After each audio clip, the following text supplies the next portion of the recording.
ساری تعریف اللہ کے لیے، درود اور سلام محمد اور آل محمد۔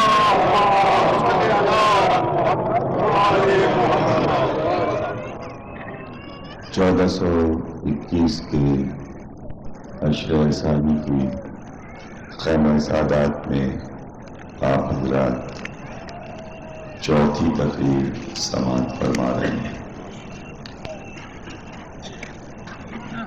گفتگو تھی کل اور گزشتہ تقریروں میں بھی کہ 2000 برس پورے ہو رہے ہیں صدی کے، جس کا نام یورپ اور امریکہ میں ملینیم رکھا گیا ہے۔ ملینیم پر مسلسل مضامین چھپ رہے ہیں اور یادگاریں منانے کی تیاری ہے، مختلف قسم کے پروگرام۔ موضوع سے یہ رکھا گیا کہ اگر سبھی ملینیم منا رہے ہیں تو ہم سارے انسانوں کے ساتھ مل کر یہ بتائیں کہ یادگاریں منانے کا شعور، اس کے فوائد کیا ہیں۔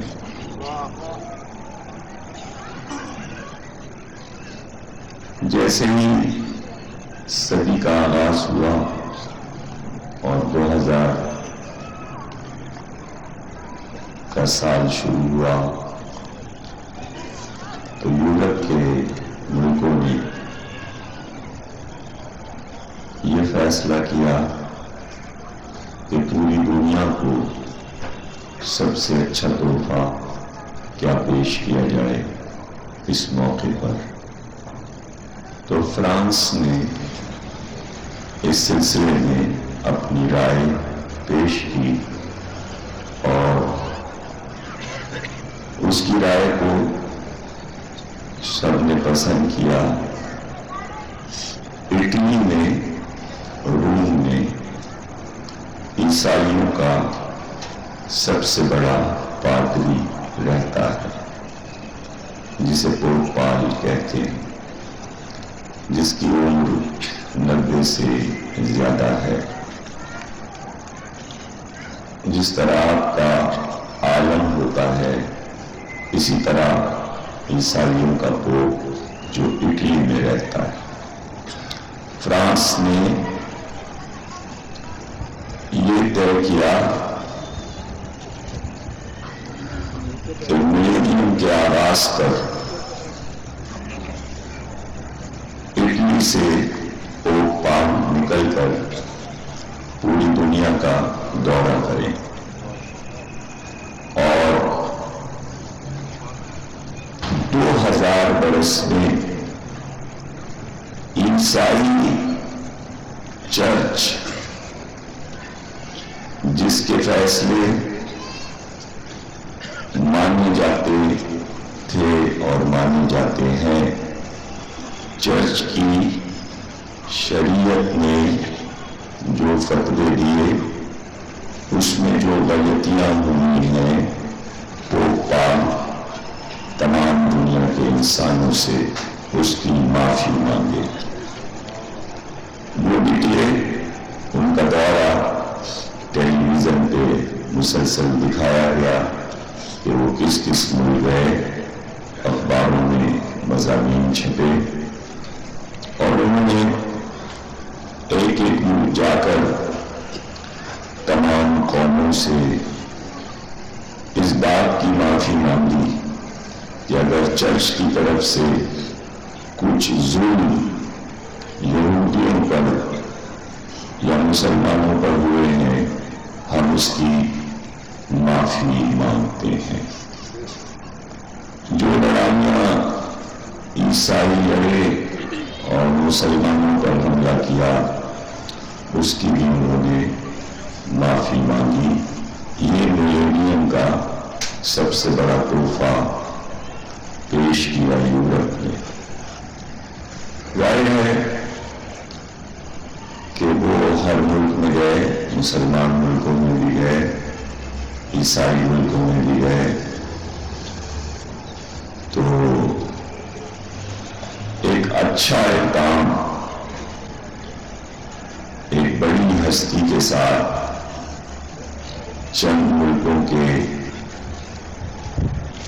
پسند اور ان کی رائے کے مطابق ہوا۔ کیا ہی اچھا ہو کہ اگر عیسائیوں نے مسلمانوں سے معافی مانگی ہے تو اس ملینیم کے موقع پر مسلمانوں کی طرف سے بھی دنیا کو ایک تحفہ دیا جائے اور تمام مسلمان ملک مل کر یہ فیصلہ کریں کہ اگر ہماری شریعت سے 1400 برس میں غلطیاں ہوئی ہیں تو اس کی معافیاں بھی مانگی جائیں،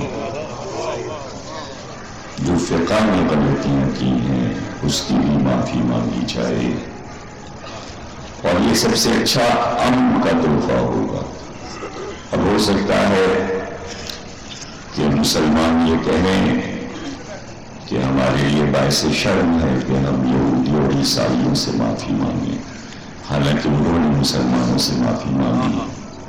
صلیبی جنگوں کے سلسلے میں صلاح الدین ایوبی کے ذکر میں بھی انہوں نے ان لڑائیوں کی بھی معافی مانگی ہے جس میں عیسائیوں کے ہاتھ سے مسلمان قتل ہوئے، سب حوالے آئے ہیں۔ تو ہو سکتا ہے کہ مسلمان کی عقل اس بات کی اجازت نہ دے کہ وہ عیسائیوں اور یہودیوں سے معافی مانگے، لیکن کم از کم اگر 72 فرقے ہیں تو ہر فرقہ ایک دوسرے سے معافی مانگے، مسلمان مسلمانوں سے معافی مانگے، کہ جو مسلمان آپس میں ملک لڑتے ہیں اور لڑائیاں ہوتی رہیں۔ اس سلسلے میں امام کعبہ کو دورہ کرنا چاہیے اور سب کی طرف سے معافی مانگنا چاہیے کہ غلط فتووں میں مسلمانوں کے ہاتھوں سے مسلمانوں کا قتل کروایا، اب نہیں ہوگا، اب ایسا نہیں ہوگا۔ امن کا دور اگر شروع ہو رہا ہے اور پوری دنیا یہ فیصلہ کر چکی ہے کہ ایٹمی وار نہیں ہونے دی جائے گی، جبکہ ایٹم بم بن چکے ہیں، امریکہ کے پاس بھی ہیں، روس کے پاس بھی ہیں، اس کے باوجود سب نے مل کر یہ فیصلہ بڑی طاقتوں نے کیا ہے کہ ہم انسانیت کو کوئی نقصان نہیں پہنچائیں گے اور کوئی بڑی لڑائی ایٹمی وار نہیں ہونے دیں گے۔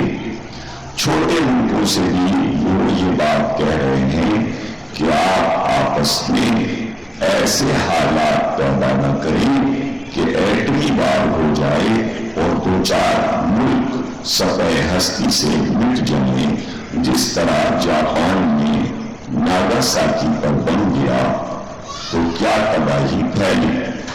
اس میں جاپان بھی شامل ہے اور دیگر امن پسند ملک یہ چاہتے ہیں کہ ایٹمی وار نہ ہو۔ اب یہاں پر ایک نازک مسئلہ یہ آ جاتا ہے کہ مسلمان ایسے موقعوں پر یہ کہتے ہیں کہ ہمارا ایک مذہبی فریضہ جہاد بھی ہے، اس لیے ہم اس کو نہیں چھوڑ سکتے۔ تو جہاد ایک مذہبی فریضہ ضرور ہے، لیکن اس کی کچھ پابندیاں ہیں کہ جہاد صرف تلوار سے نہیں ہوتا، جہاد صرف بندوقوں سے نہیں ہوتا، جہاد تو اپنے نفس سے بھی ہوتا ہے۔ اگر مسلمان اپنے نفس سے جہاد جیت چکے ہیں تو پھر سرحدوں کے جہاد جیتنے کا کا انہیں حق بھی ہے۔ کتنے مسلمانوں نے اپنے نفس کے ساتھ جہاد کیا۔ جہاد قلم سے بھی ہوتا ہے، ایک جہاد بھی نفس ہے، ایک جہاد بھی قلم ہے۔ تو قلم سے کتنے جہاد مسلمان جیت چکے ہیں؟ کیا قلم کی لڑائی مسلمانوں نے جیت لی ہے؟ ایک رشتی حلق میں ہڈی کی طرح اٹکا ہوا ہے، اس کا جواب تو ابھی تک کوئی مسلمان ملک دے نہیں سکا ہے، اس کی کتاب کا جواب لکھ کر ابھی تک کوئی عالم پیش نہیں کر سکا ہے۔ تو نہ قلم کا جہاد ہے، نہ اپنے نفس سے جہاد ہے کہ اپنے نفس سے خود مسلمان پوچھے کہ اللہ کی اطاعت میں وہ کتنا کامران ہو چکا، اللہ کی بتائی ہوئی باتوں پر وہ کتنا کاربند ہے۔ ایسا تو نہیں کہ قرآن کے خلاف، حدیث کے خلاف، حکم الہی کے خلاف اب تک مسلمان ملکوں کے لوگ عمل کر رہے ہوں۔ پہلے اپنے نفس کا جائزہ لیں، اس کے بعد پھر یہ بات کریں کہ میدان کا جہاد کیا ہوتا ہے۔ میدان کے جہاد کے لیے اسلحوں کی ضرورت نہیں ہوتی، میدان کے جہاد کے لیے طاقت کی ضرورت نہیں ہوتی، میدان میں جہاد لڑنے کے لیے سچائی کی ضرورت ہوتی ہے اور ایمان کی پختگی اور یقین کامل کی ضرورت ہوتی ہے، اور پھر یہ بھی طے ہو کہ جو کام ہم کر رہے ہیں وہ اللہ کے لیے کر رہے ہیں۔ کیا اس معیار پر اتر کر کوئی جہاد کو دیکھنا چاہتا ہے؟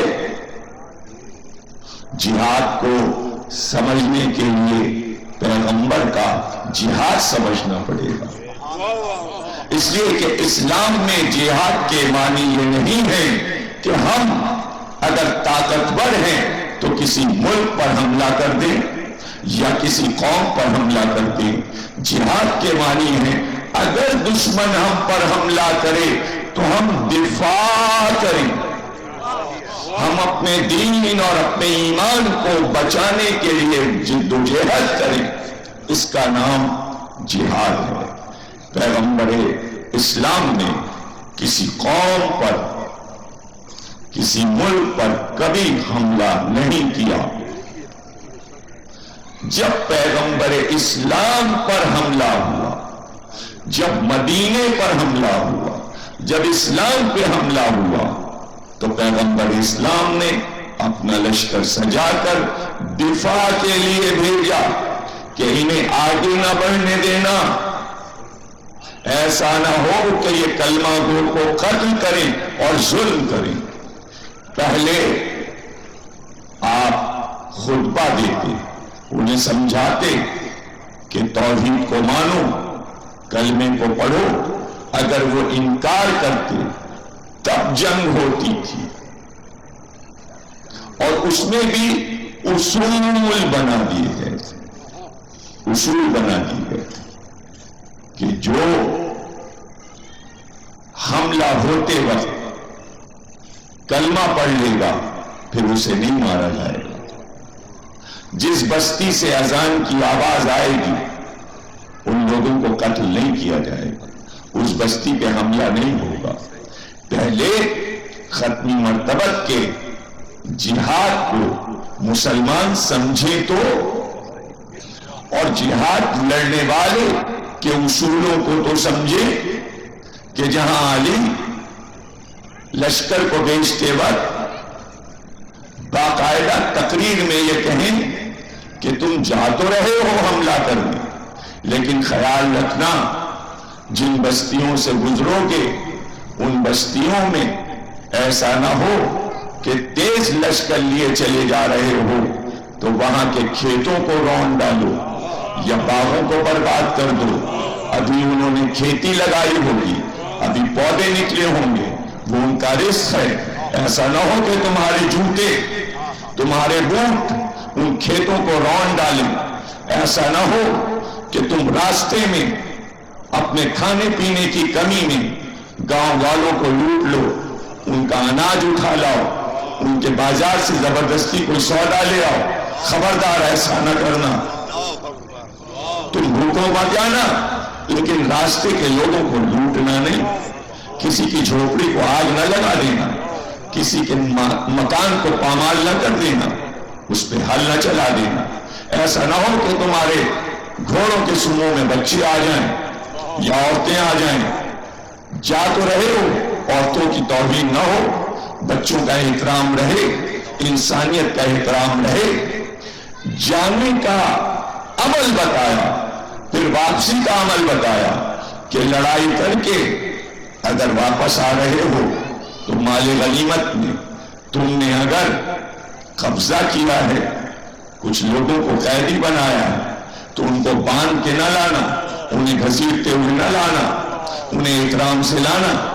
اور اگر تمہارے ساتھ مال غنیمت میں جانور ہوں، بکرے، بھیڑیں، بکریاں، گائے، جانور مال غنیمت میں ملے ہیں، تو ایسا نہ ہو کہ انہیں بھوکا رکھنا، راستے بھر انہیں کھانا اور پانی دیتے ہوئے آنا۔ کچھ منشور ہیں، کچھ آداب ہیں، یہ دین بھی ہے، یہ ثقافت بھی، یہ کلچر بھی، یہ تہذیب بھی ہے۔ آپ صرف ایک نعرہ لگاتے ہیں مذہب کا، مذہب کا نعرہ لگاتے ہیں، اور مذہب کے نعرے میں سب سے اوپر یہ رکھتے ہیں جس کو ہم دل چاہیں کافر کہہ دیں۔ کیا حق ہے آپ کسی کو کافر کہہ دیں؟ اسی لیے یاس یگانا چنگیزی نے کہا تھا، ایک تیرے سوا سب کافر، آخر اس کا مطلب کیا؟ ایک تیرے سوا سب کافر، آخر اس کا مطلب کیا؟ جو سر پھرا دے ایسا کا ایسا خبتے مذہب کیا؟ تو یہ مذہب کا ہے کوئی، یہ تو خبت ہے، خبت، یہ تو خبتی پن ہے۔ مذہب کو جنون بنا دینا، مذہب جنون نہیں ہے، مذہب امن ہے، مذہب قانون ہے۔ ایسا ہوتا تو وہ اپنے قرآن میں ہر آیت کو شروع کرنے سے پہلے اپنے پیغمبر سے یہ لکھواتا، میں جبار ہوں، میں قہار ہوں، میں قہر نازل کرتا ہوں، میں جبر کرتا ہوں۔ لیکن کہا نہیں ہے پیغمبر، ہر سورے سے پہلے لکھیے میں رحمان ہوں، میں رحیم ہوں۔ جس مذہب کا خدا رحمان اور رحیم ہو، جس دین کا پیغمبر رحمت للعالمین ہو، ہم نے آپ کو نہیں بھیجا مگر یہ کہ انسانیت کے لیے رحمت بنا کر، جسے رحمت کا بادل بنا دیا گیا ہو، جس کا سایہ انسانوں پر پڑے تو سوا رحمت کے کچھ نہ ہو۔ کوئی کہہ سکتا ہے ہمارے پیغمبر معاذ اللہ جابر تھے، قہار تھے، کوئی قہر نازل ہو جاتا تھا اسلام کا لشکر دوسروں پر جا کر؟ نہیں، عیسائیوں کو پروانہ دیا پیغمبر نے، رہو ملک عرب میں، رہو اپنے چرچ بنا کر رہو، تم اپنی عبادت کر سکتے ہو، لیکن چونکہ تم کلمہ نہیں پڑھ رہے تو تمہیں جزیہ دینا پڑے گا۔ اس میں کیا بات ہے؟ پروانہ دے دیا، تمہاری عبادت گاہوں کو نقصان نہیں پہنچایا جائے، تمہارے مذہب کو نقصان نہیں پہنچایا۔ کیوں؟ اس لیے کہ مباہلے میں جب عیسائی آئے تو وہ لڑے نہیں، وہ ضد پر نہیں اڑے رہے، انہوں نے کہا ہم دیکھ رہے ہیں یہ روحانی چہرے ہیں، اگر یہ کہہ دیں تو پہاڑ اپنی جگہ سے ہٹ جائے۔ گویا ان کو پیغمبر اور ان کی اولاد کی روحانیت پر یقین تھا کہ یہ اللہ کے بھیجے ہوئے نبی ہیں، اور ان کے ساتھ جو لوگ ہیں وہ سچے لوگ ہیں. تو اس سچائی کو جب عیسائیوں نے مان لیا تو پیغمبر نے پھر عیسائیوں سے کوئی لڑائی نہیں کی. میدان جنگ میں پیغمبر کبھی عیسائیوں سے نہیں لڑے، یہودیوں سے لڑائی ہوئی، اس لیے کہ یہودی ضد پر ڈٹے ہوئے تھے، ضد پر اڑے ہوئے تھے.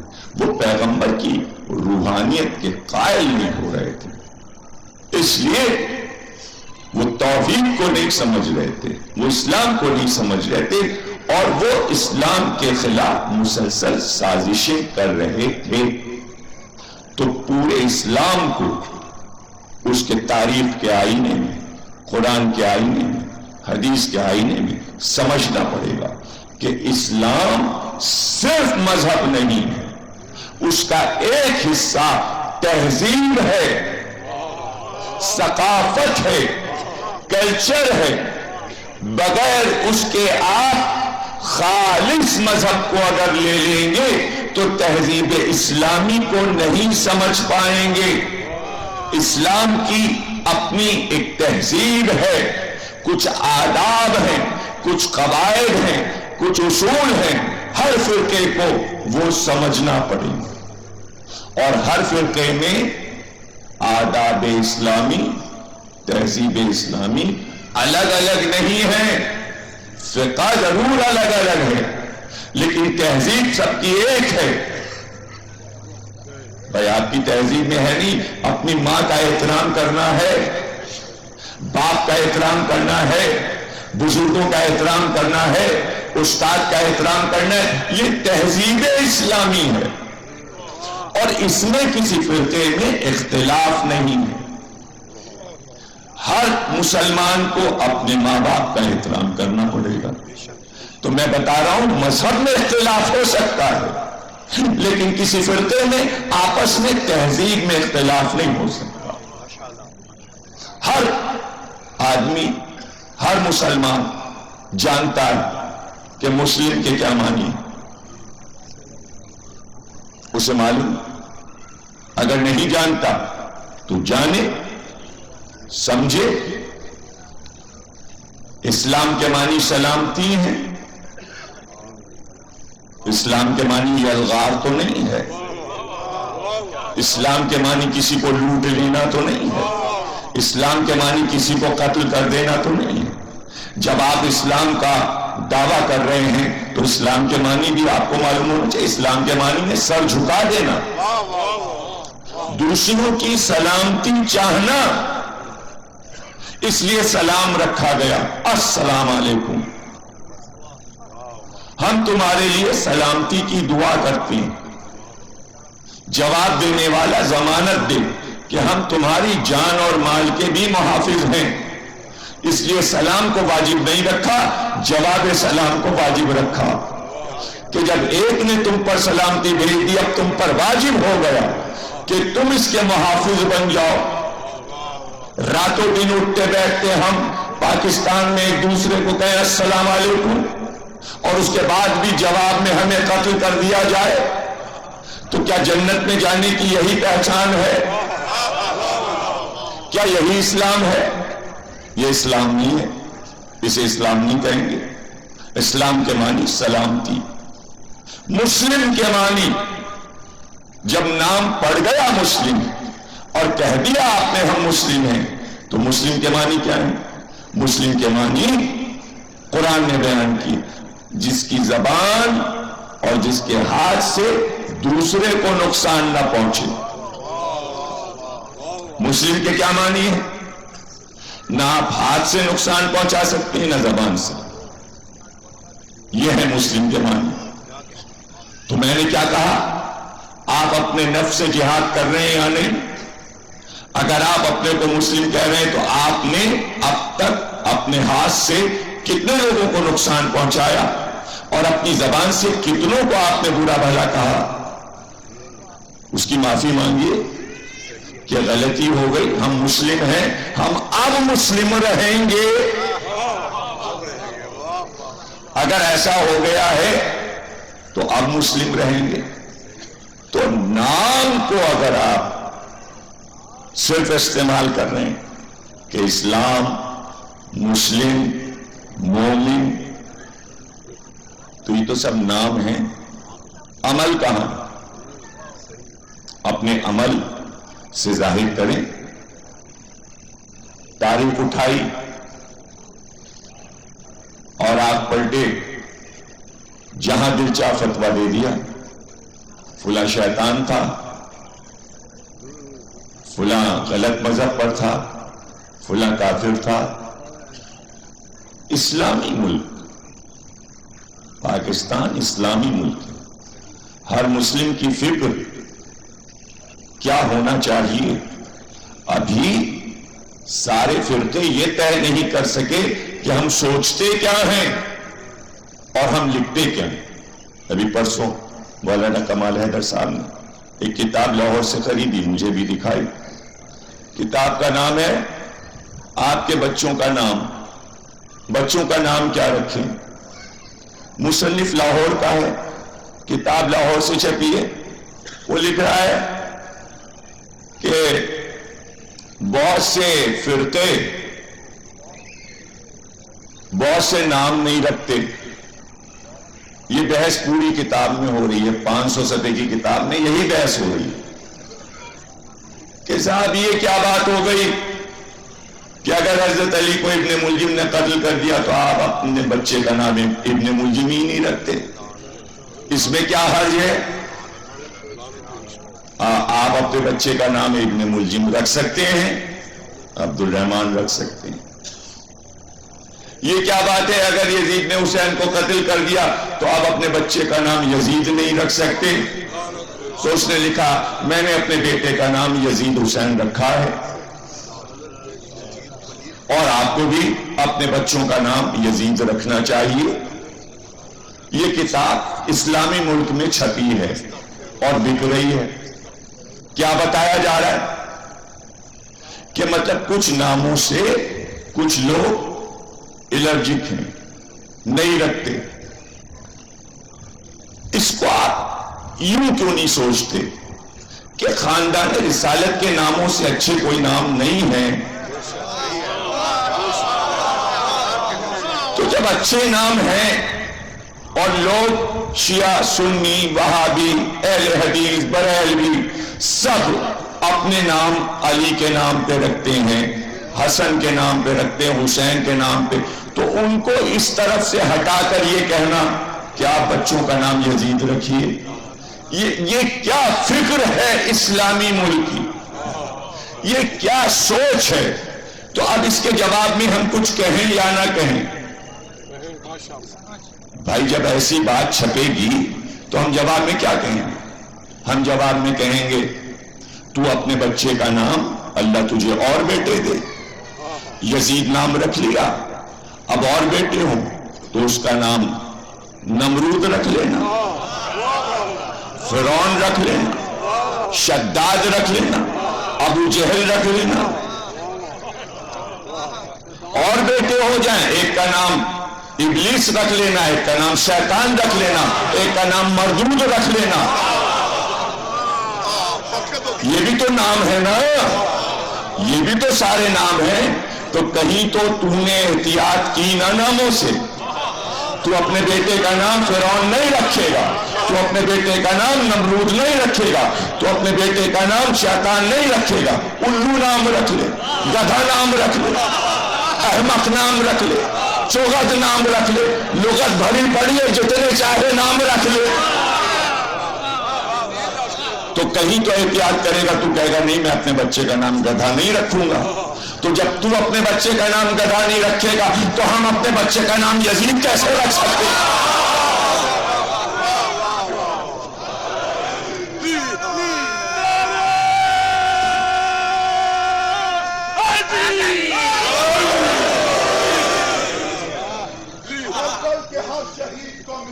بنا دیا، کربل کے ہر شہید کو مثالی بنا دیا، اور ہر معمل کو اپنے در کا سوالی بنا دیا، اور ہر مومن کو اپنے در کا سوالی بنا دیا۔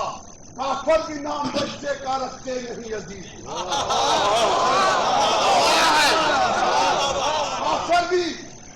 کافر بھی نام بچے کا رکھتے نہیں یزید، شبیر یزید کو گالی کل ایمان کا نعرہ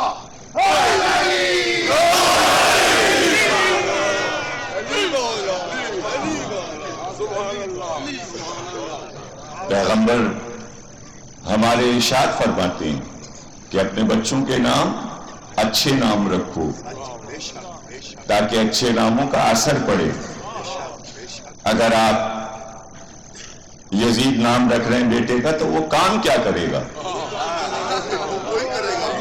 کیا اثر پڑے گا اس نام کا؟ کون سا اچھا کام یزید نے کیا ہے؟ اور قرآن میں لفظ یزید آیا ہے، لیکن اللہ نے اپنی آیت میں اچھے معنوں میں نہیں استعمال کیا۔ یزید کے معنی ہے زیادتی کرنا، یعنی یزید کے معنی ہی ہے ظلم کرنا، لفظ کے معنی اچھے نہیں ہیں۔ تو ناموں کا تعلق تقدیر پہ پڑتا ہے، اس کا اثر ایک ہوتا ہے۔ تو اچھے نام رکھیں گے تو بیٹا اچھے کام کرے گا۔ ارے اس کے باپ نے اگر اپنے بیٹے کا نام یزید رکھا تو کیا اچھا اثر پڑا؟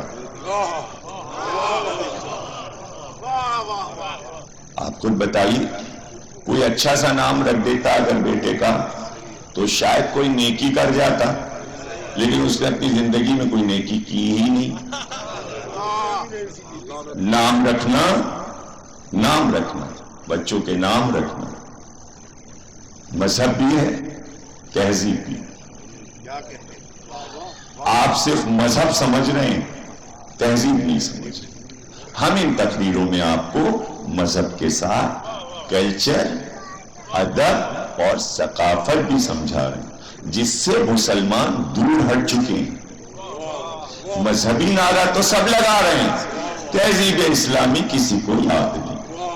چونکہ تہذیب اسلامی یاد نہیں، اس لیے ایسی شیطانی فکر کتابوں میں، تقریروں میں آ جاتی اور اسے وہ پیش بھی کر دیتا۔ کل میں کہہ رہا تھا اکبر بادشاہ نے ایک تہذیب بنائی، جاہل تھا لیکن پڑھے لکھوں کو جمع کیا۔ کل بات ادھوری رہ گئی تھی، آج بات پوری کروں پھر آگے بڑھوں۔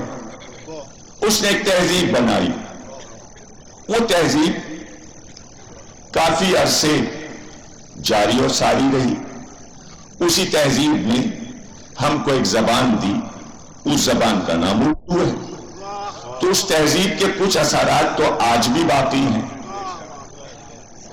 ادب ہے، شاعری ہے، نثر ہے، بہت سی چیزیں جو دی تھی ان لوگوں نے وہ مسلمانوں کے پاس ہیں۔ ان کا سرمایہ، ان کے بنائے ہوئے قلعے، ان کی بنائی ہوئی عمارتیں، سب مسلمان اپنا سرمایہ سمجھتا ہے۔ تہذیب ہے، ظاہر قلعے بنانا مذہب تو نہیں ہے، زبان کی تشکیل دینا مذہب تو نہیں ہے، یہ ہے تہذیب، یہ ہے کلچر، یہ ہے ثقافت۔ اب بہت غور سے سنیے گا تقریر کا یہ رخ آپ کے لیے، اور یہی بات سمجھانا چاہ رہا تھا۔ اگر یہ بات سمجھ میں ہر ایک کے آ جائے، جب کوئی اپنی محنتوں سے کسی چیز کو تشکیل دیتا ہے اور وہ فکری چیز ہوتی ہے جسے آپ تہذیب کہتے ہیں، ثقافت کہتے ہیں، تو بہت سے عوامل مل کر کوئی تہذیب بنتی ہے۔ اس میں بہت سے عوامل شریک ہو جاتی ہیں، بہت سی شخصیات اور بہت سے شعبے مل کر اس کو بناتے ہیں، اس کی عمارت۔ کوئی ایک آدمی نہیں بناتا۔ اگر وہ بڑا آدمی ہو اور اس کی اولاد خود اس ماحول میں نہ پلی ہو اور اس ماحول کو نہ سمجھ پائی ہو، اور باپ کے مرنے کے بعد وہ وارث بنے اور اس کے سمجھ میں نہ آیا ہو کہ یہ سب کیسے بنا، تو چونکہ اس کے سمجھ میں نہیں آتا یہ بنا کیسے اور اسے چلانا کیسے ہے، تو وہ پہلی کوشش یہ کرتا ہے اسے توڑ پھوڑ دو، اس کو ختم کر دو، نئی چیز بناؤ۔ اگر یہ مثال آپ سمجھ گئے، میں 2-3 مثالوں سے باتوں کو واضح کر کے آگے بڑھوں۔ مثلا بہت سی ایجادیں مغل بادشاہوں نے کی۔ قلعے میں ایک ایسا حوض بنایا جس میں ایک چراغ جلتا ہوا تیرتا رہتا تھا آگرے کے قلعے میں۔ اس چراغ کی وجہ سے حوض کا پانی گرم رہتا۔ انگریزوں نے بہت اسے اٹھا کے دیکھا کہ یہ کیا راز ہے، اس میں کاریگر نے کیا اس میں صنعت کاری کی ہے، کیا صنعت بنائی ہے، کیسے یہ چراغ جلا اور حوض کا پانی گرم، کیا راز ہے؟ چراغ باہر سے گرم بھی نہیں ہے اور پانی گرم رہتا ہے اور چراغ بجھتا بھی نہیں، جل رہا ہے۔ تو آپ کیسے پتہ لگائیں یہ کیا ہے؟ آخر میں جب سمجھ میں نہ آیا، چراغ کو توڑ دیا، اس میں سے دھواں نکلا، پھر چراغ تو ٹوٹ ہی چکا ہے، ویسا تو دوسرا بن نہیں سکتا۔ تو جو چیز سمجھ میں نہیں آتی جاہل کے، وہ اسے توڑ دیتا ہے۔ یہ سمجھانا چاہا۔ اکبر بادشاہ کے بعد جب جہانگیر آیا تو اس کے سمجھ میں نہ آیا کہ میرے باپ نے یہ تہذیب کیسے بنائی تھی، تو اس نے اکبر کے سارے 9 رتنوں کو قتل کر دیا، ابو الفضل کو، ٹوڈرمل کو، فیضی کو، بیرم خان کو، سب کو قتل کر دیا کہ ان سب کو مار دو، یہ تہذیب ہمارے سمجھ میں نہیں آ رہی۔ اور ایک عالم کو سرہن سے بلا کے کہا آپ بتائیے اب کیسے چلانا ہے، تو انہوں نے کہا اسلام چلائیے۔ بادشاہ خود ہر وقت شراب کے نشے میں دھت رہتا ہے اور اس سے کہا جا رہا ہے اسلام چلائیے۔ ایک رات و دن شراب پینے والے سے کہا جا رہا ہے اسلام کی کشتی آپ چلائیے، کہنے والا عالم ہے۔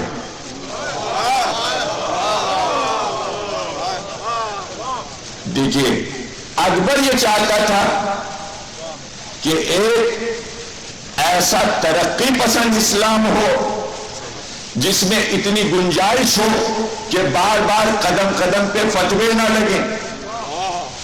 یہاں کٹر اسلام پیش کیا گیا اورنگزیب تک، لیکن کوئی عالم بادشاہ سے یہ نہیں کہتا شراب نہ پیو۔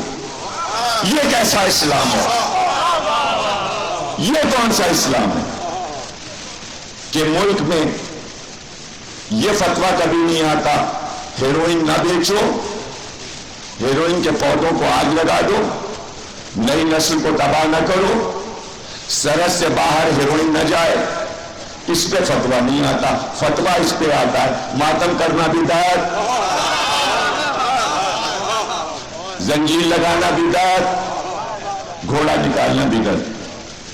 اب آپ مجھے بتائیے گھوڑا نکالنا زیادہ نقصان دہ ہے یا ہیروئن پینا زیادہ نقصان دہ؟ مجھے اسلام کی تعریف بتا دیجیے بھئی، گھوڑا نکلا اس سے کسی کو کیا نقصان ہے؟ اور ہیروئن کی پوڑیاں جو بٹ رہی ہیں، جو کالج کے اسٹوڈنٹ تباہ ہو رہے ہیں، اچھے پڑھے لکھے ڈاکٹر اور انجینئر اگر اس وبا میں آ جائیں تو ان کا مستقبل ختم ہو جاتا ہے۔ اس پہ کوئی فتویٰ نہیں ہے۔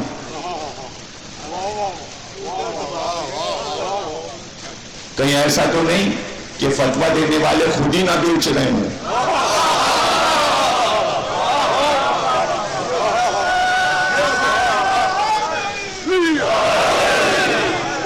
تو اپنے ملک کو سجائیے۔ کیا کہا میں نے شروع میں؟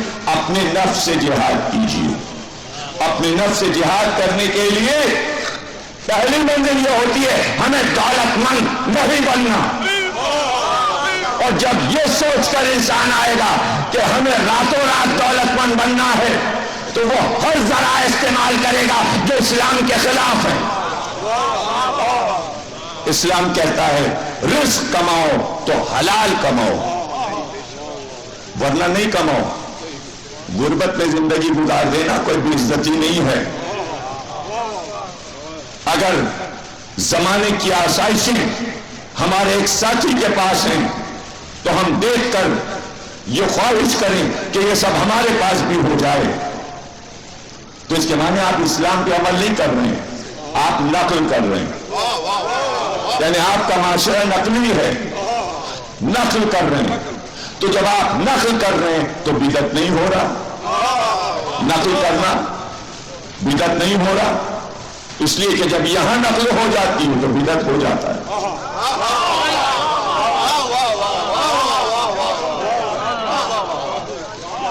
تو کیا ہوا؟ اکبر کے بعد وہ تہذیب دفن ہو گئی، توڑ پھوڑ ہو گیا معاملہ، یہیں سے مغل حکومت کا زوال شروع ہو گیا۔ اس لیے کہ نعرہ لگایا اسلام کا، جو جھوٹا نعرہ اسلام کا لگاتا ہے اسلام اسے کبھی راس نہیں آتا۔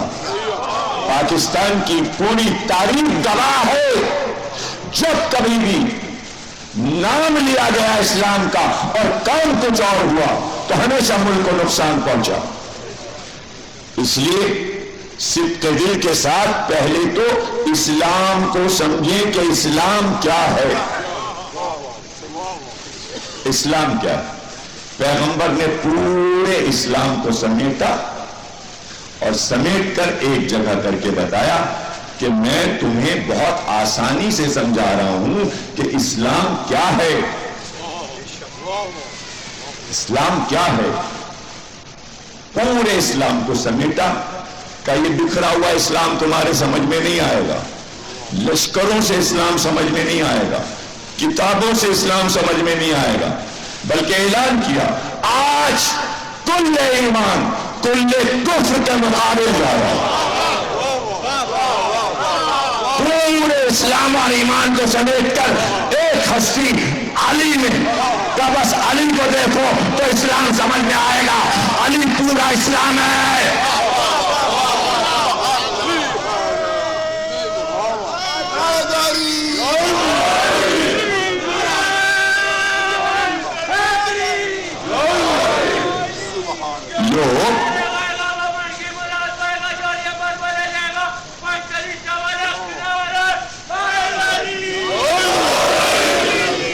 لوگ سمجھتے ہیں علی کیا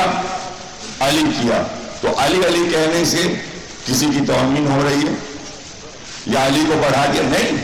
یہ دیکھیے پیغمبر یہ کیوں کہہ رہے ہیں بھرے ہوئے میدان جنگ میں کہ کل اسلام علی ہے، اس کے مطلب تو سمجھو کہ جب پیغمبر یہ کہہ دیں کہ کل اسلام علی ہے تو اس میں کوئی راز ہے۔ کل اسلام میں کیا کیا ہے؟ اب آئیے آج کی تقریر میں یہ بات ہو جائے، کل اسلام کیا ہے؟ پورے اسلام میں کیا ہے؟ توحید ہے کہ علی ہے کل اسلام۔ کیا مطلب؟ اس نے کبھی بتوں کو سجدہ نہیں کیا، جیسی توحید اس نے مانی کسی نے نہیں مانی۔ اگر توحید لینا تو علی سے لینا۔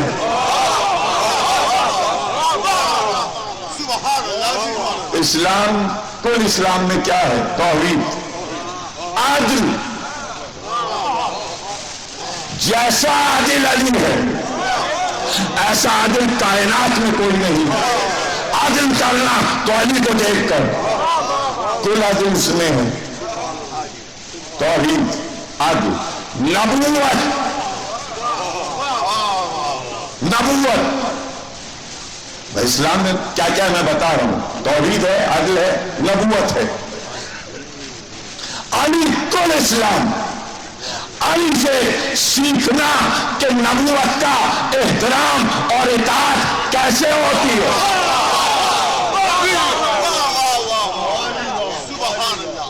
علی بتائیں گے۔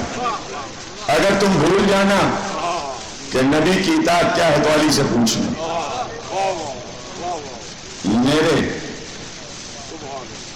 میرے علی کو دیکھو، اس کے زانوں پہ میرا سر ہے، اور نماز کا وقت ہے.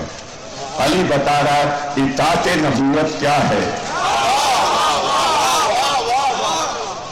اطاعت نبوت کیا ہے؟ اطاعت خدا سمجھا چکے، اب اطاعت نبوت سمجھانا ہے.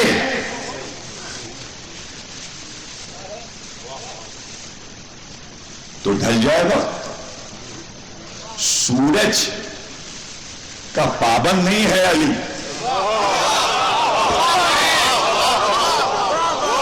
وقت آتا ہے اور وقت جاتا ہے. علی وقت میں محدود نہیں ہے، یہ وقت سے ماورا ہے. اس لیے کہ وقت کے گھوڑے کی لگامیں علی کے ہاتھ میں ہیں. پھر جملہ دے رہا ہوں، وقت وقت وقت علی پہ حکومت نہیں کر سکتا، علی وقت پہ حکومت.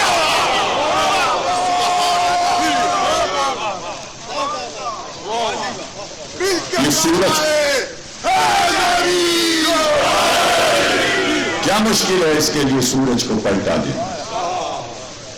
ڈاکٹر اقبال نے یہ پیغام دیا تھا مسلمانوں کو کہ اگر تم علی والے بننا چاہتے ہو تو ایسے بنو. جاوید نامہ علامہ اقبال کی مشہور کتاب ہے، اس میں انہوں نے لکھا کہ اگر تم سچے مسلمان بننا چاہتے ہو تو سچے مسلمان کی پہچان یہ ہے کہ جاتے ہوئے آفتاب کو روک لے، اور بغیر علی والا بنے کوئی مسلمان جاتے ہوئے سورج کو نہیں روک سکتا. وقت نے کس کا انتظار کیا ہے، لیکن علی وہ ہیں کہ وقت علی کا انتظار کرتا ہے.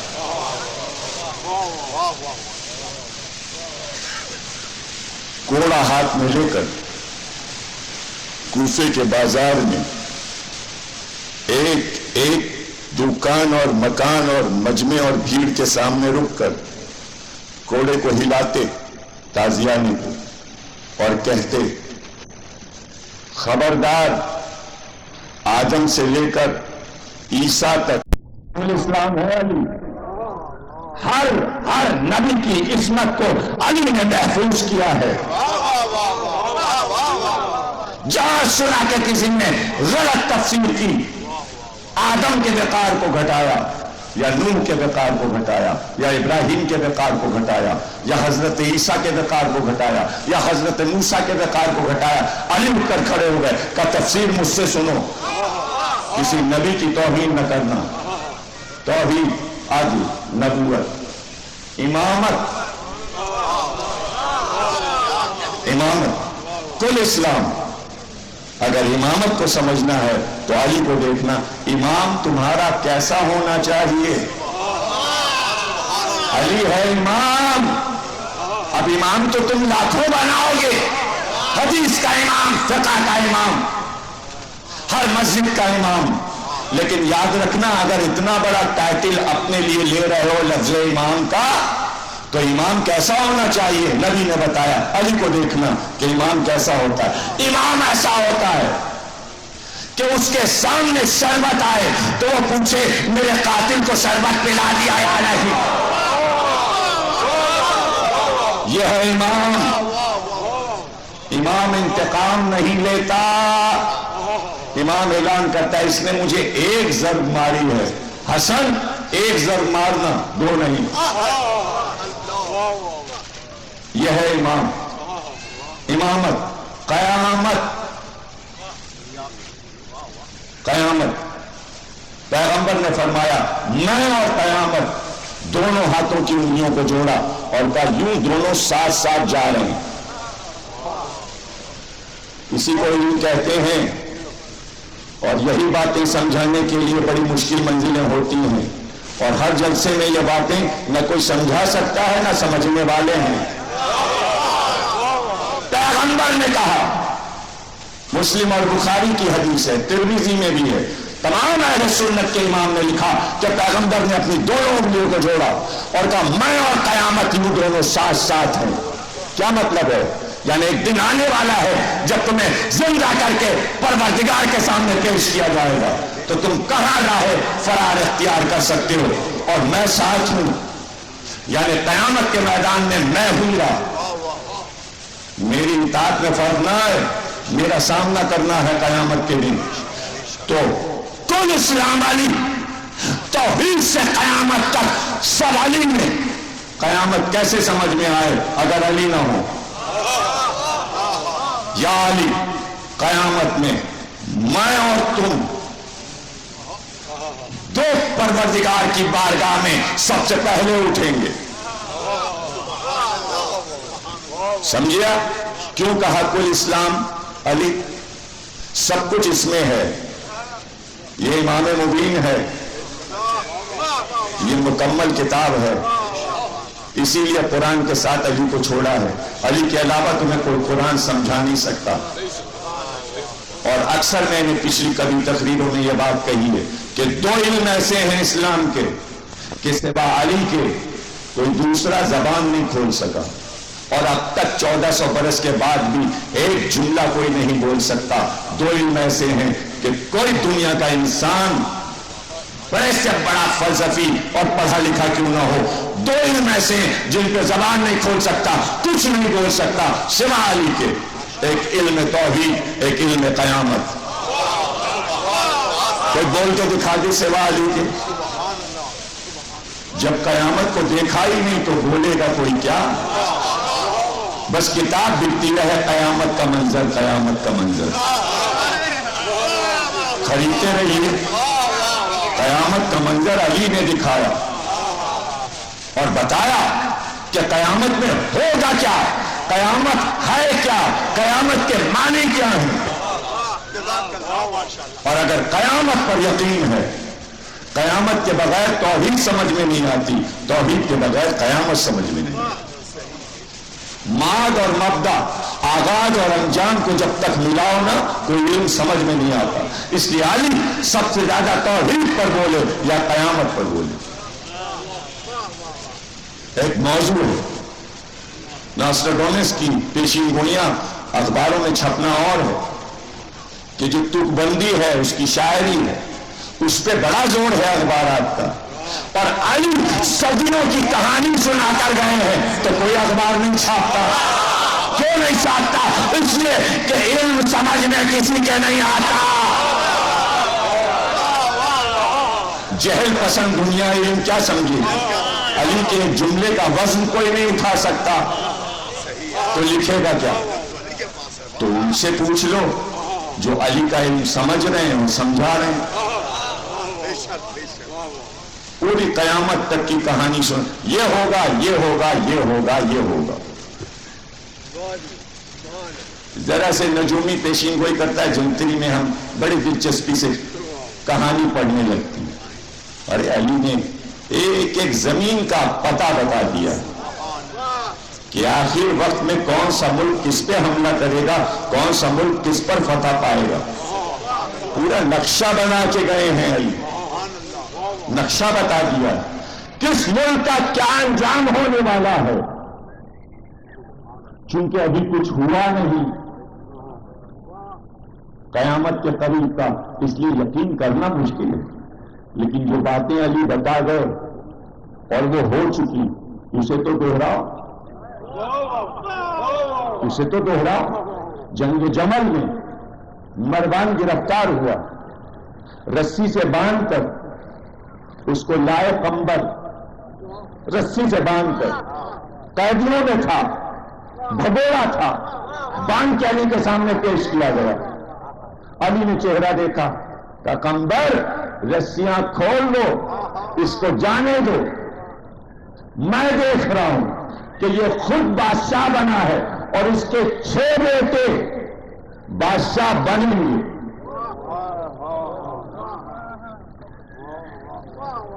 نہیں، آپ نے اس پہ غور نہیں کیا. مروان خود یزید کے بعد بادشاہ بنا. یزید کے بعد جو تخت پہ بیٹھا مسلمانوں کے وہ مروان ہے. اس کے بعد اس کے 6 بیٹے بھی تخت پہ بیٹھے، سلیمان بن مروان، عبد الملک بن مروان، سب تخت پہ باری باری بیٹھے. میں اس کی بات نہیں کر رہا ہوں، جو علی نے کہا وہ تبری میں پڑھ لیجیے، ہوا ایسا ہی ہوا. بات یہ کر رہا ہوں، یا علی تلوار نکالیے، اس کا سر اڑا دیجیے تاکہ 6 بادشاہ بھی مارے جائیں، یہ بھی مارا جائے، اسے کہتے ہیں ایمان۔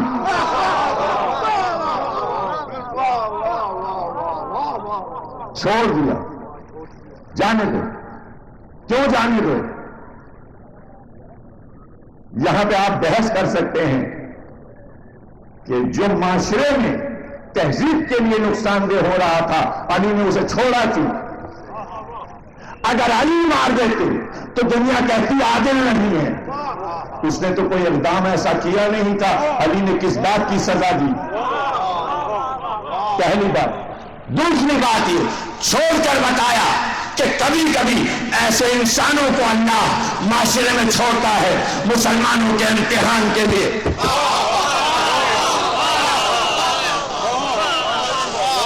یہ بات کہاں تک جا رہی ہے؟ شیطان کو اللہ نے کیوں زندہ رکھا؟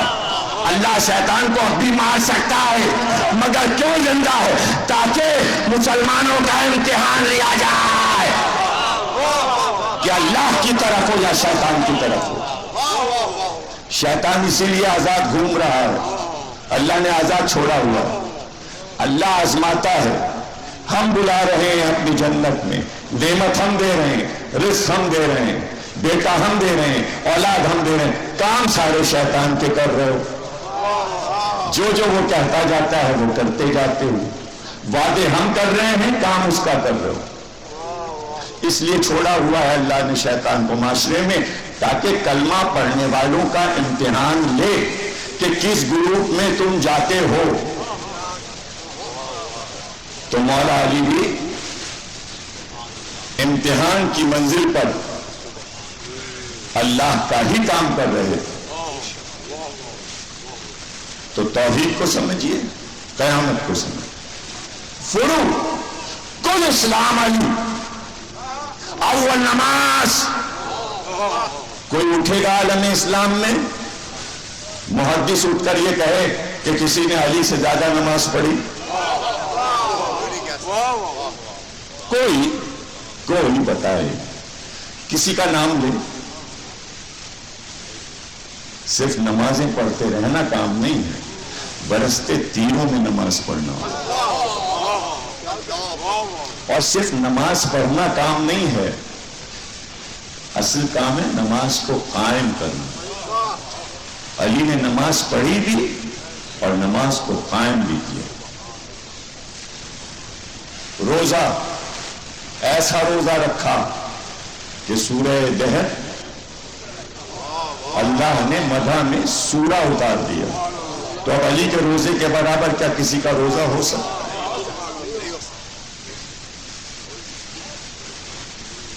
حج، علی کے نام لکھ گیا حج۔ اراکین حج علی نے سکھائے، اور ذرا سی نازک منزل آ جاتی تو سوا علی کے کون تھا؟ طواف کرتے ہوئے، صحیح مسلم میں یہ روایت ہے، نام دیکھ لیا کیجیے، جب حجر اسود کے پاس خلیفہ وقت رکا تو کہا اے پتھر، تو نہ کسی کو فائدہ پہنچا رہا نہ نقصان، کعبے میں تیری ضرورت کیا ہے؟ کیوں رکھا گیا ہے تجھے؟ پیچھے سے علی آ گئے کہ ایسا مت کہو، یہ ایک ایک کا گواہ بن رہا ہے۔ اگر ایسا ہوتا تو پیغمبر نے اس پتھر کو ہٹا دیا ہوتا۔ اس پتھر کی موجودگی یہ بتا رہی ہے کہ یہ ایک کیمرہ فٹ ہے جو حاجیوں کی تصویریں لے رہا ہے کہ کتنے اسمگلروں نے اس پہ ہاتھ رکھا اور کتنے مسلموں نے ہاتھ رکھا۔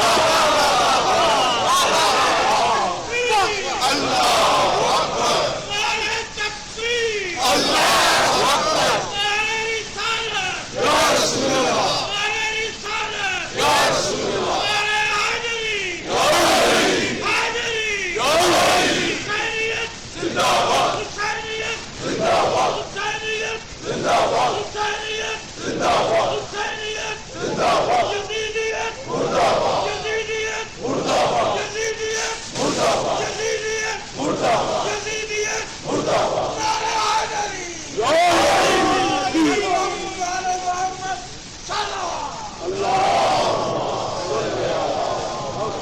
حج حج حج میں نماز پڑھ رہا ہے ایک شخص، دیکھا علی نے، ایک ہے نماز پڑھنا، ایک ہے کعبے میں نماز پڑھنا، شرف بڑھ گیا۔ پھر خضوع اور خشوع سے نماز پڑھنا۔ جب وہ پڑھ چکا تو علی نے بلایا، کہ بہت اچھی نماز پڑھی تو نے اور کعبے میں پڑھی، لیکن یہ تو بتا بھائی اس نماز کے باطن سے بھی واقف ہے؟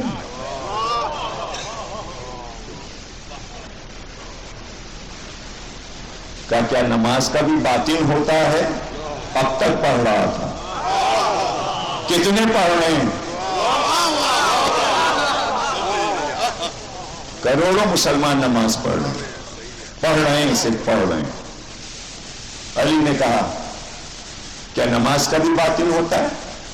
علی نے کہا سن، میرے پیغمبر پر کوئی تنزیل ایسی نہیں ہوئی جس کی تعویل نہ ہو۔ بھائی یہ علم ہے، یہ علم ہے۔ علی بول رہے ہیں، علی جب بولتے ہیں تو علم بولتا ہے کہ میرے پیغمبر پر کوئی تنزیل ایسی نہیں ہوئی جس کی تعویل نہ ہو۔ اور یہ جملہ تو آپ نے سنا ہے کہ علی نے فرمایا پیغمبر نے تنزیل پہ جنگ کی، میں نے تعویل پہ جنگ کی۔ تو کتاب قرآن تنزیل بھی ہے، تعویل بھی۔ آپ نے فرمایا کوئی چیز نبی پہ ایسی نہیں اتری تنزیل جس کی تعویل نہ ہو۔ نماز اتری، تنزیل ہے نماز تو تعویل بھی ہے۔ کہ مجھے نہیں معلوم کہ اس کی تعویل کیا ہے اور نماز کا باطن کیا ہے۔ کہ سن، آج سے یاد رکھنا، یہ نماز اللہ کی اطاعت ہے مگر اس کا باطن میں ہوں۔ نماز کی تعویل علی ہے۔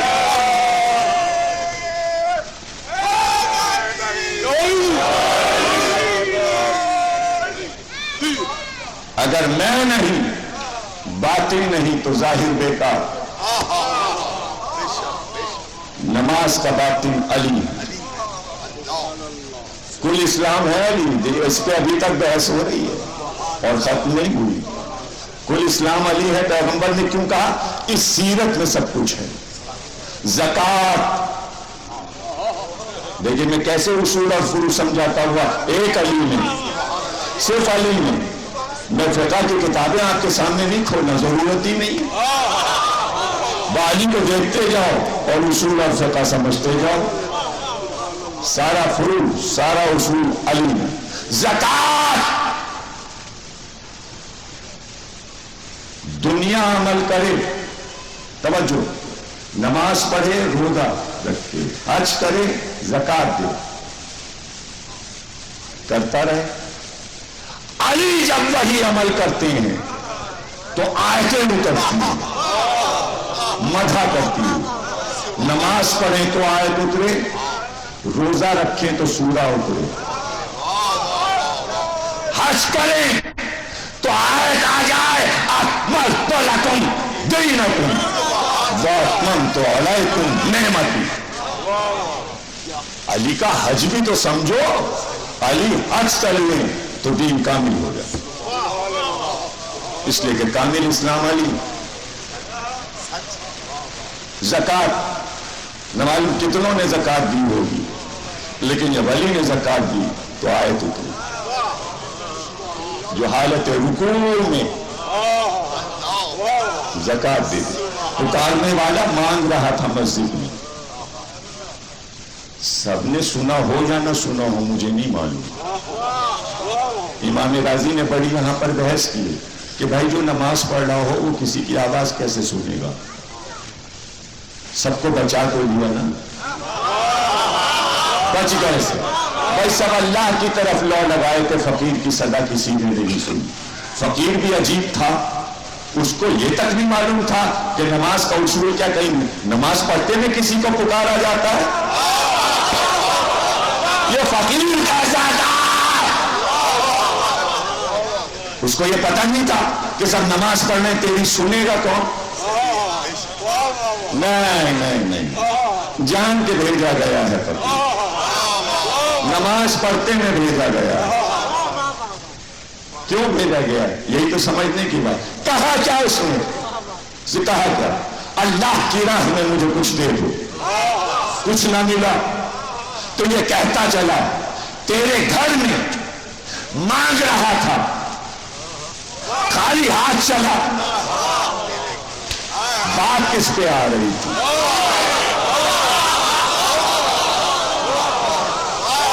بات کس پہ آ رہی تھی؟ سمجھ رہے ہیں نا؟ میں زکوٰۃ سمجھا رہا ہوں، مسئلہ ہے فقہ کا۔ آپ کہیں گے خوش بحث ہو گئی، میں خوش کو تر کرتا جا رہا ہوں،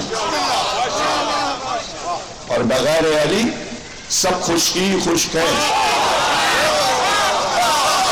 جب تک علی نہ ہو خوش کو تر سمجھ میں نہیں آتا۔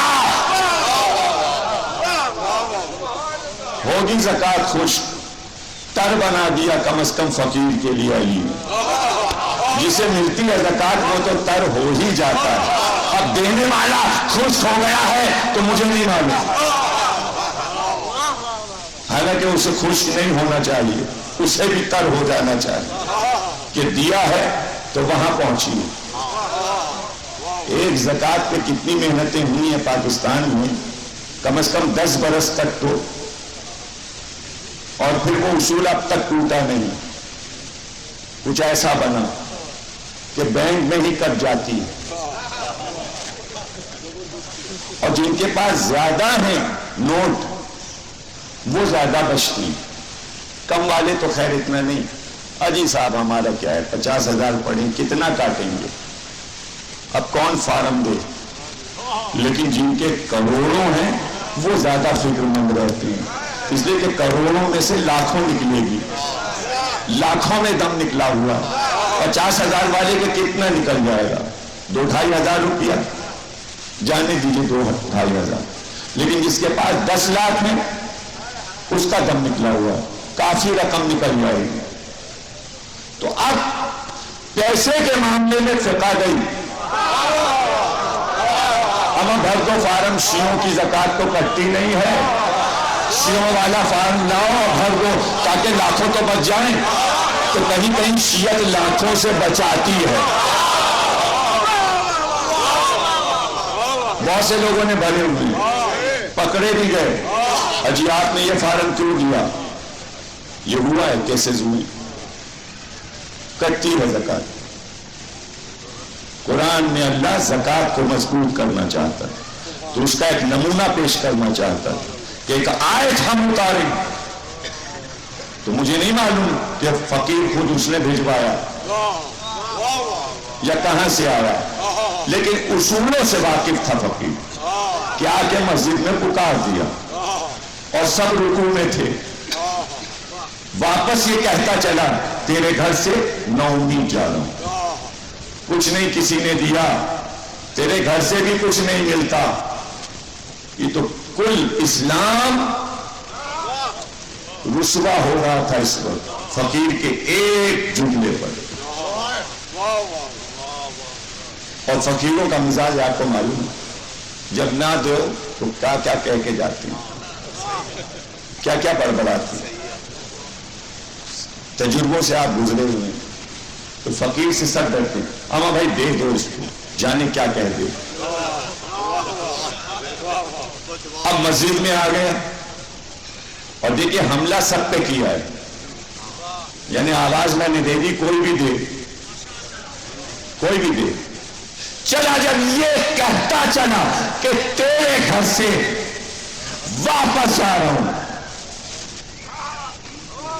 تب علی نے رکوع میں اپنی انگوٹھی مصلی پہ گرا دی، آواز ہوئی، اس سناٹے میں نماز میں کتنا سناٹا ہوتا ہے، سوئی بھی گرے تو آواز آ جاتی۔